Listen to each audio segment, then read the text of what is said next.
Alaikum. Peace to you all. My name is Saba Ahmed. I'm a law student at American University.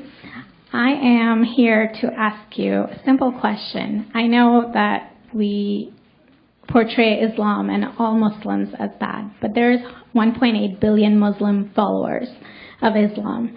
We have 8 million plus Muslim Americans in this country, and I don't see them represented here.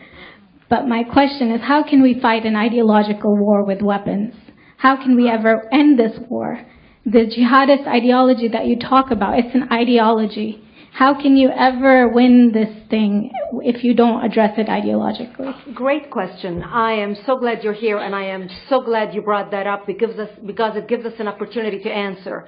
What I find so amazing is since the beginning of this panel, which we are here about Benghazi attack against our people, not one person mentioned Muslims.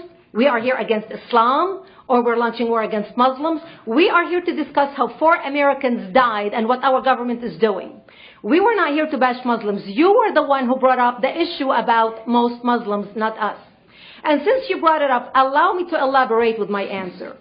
There are 1.2 billion Muslims in the world today. Of course, not all of them are radicals. The majority of them are peaceful people. The radicals are estimated to be between 15 to 25%, according to all intelligence services around the world. That leaves 75% of them peaceful people.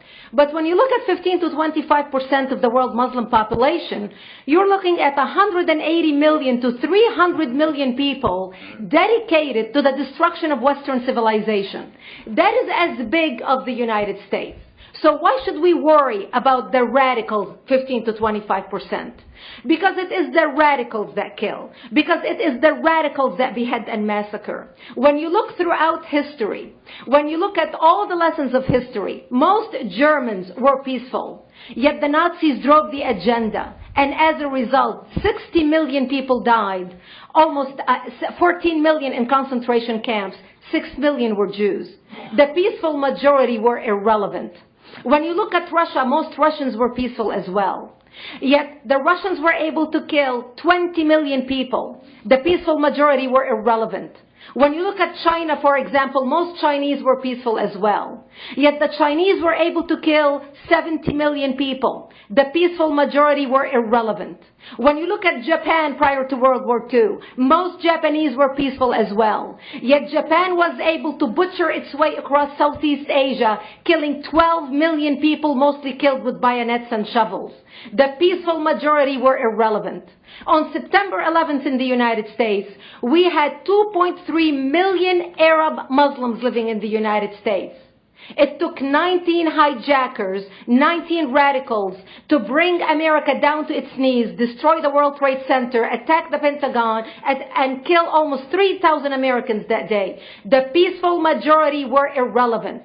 So for all our powers of reasons and us talking about moderate and peaceful Muslims, I'm glad you're here. But where are the others speaking out? And since you are the only Muslim representative,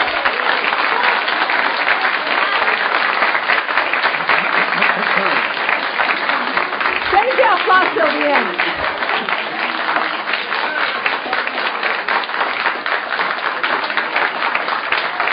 Thank you. Thank you.